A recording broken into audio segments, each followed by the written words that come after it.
आपण बघत आहात AKP न्यूज मराठी. आपला आवाज आपली ताकद. सबस्क्राइब करा, शेअर करा, लाईक करा. AKP news Marathi.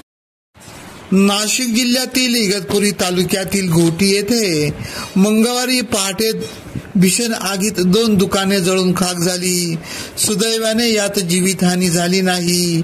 अग्निशामक दलाच्या जवानांनी 3 बंबाच्या मदतीने आगीवर नियंत्रण मिळवले.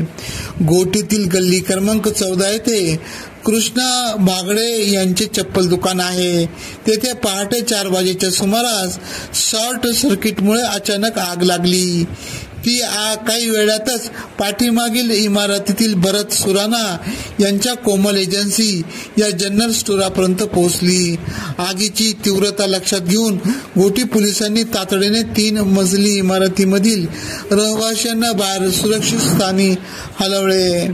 घोटी टोल नाका महिंद्रा व जिंदाल कंपनीच्या अग्निशामक बंबाच्या पाचारण करण्यात आले होते.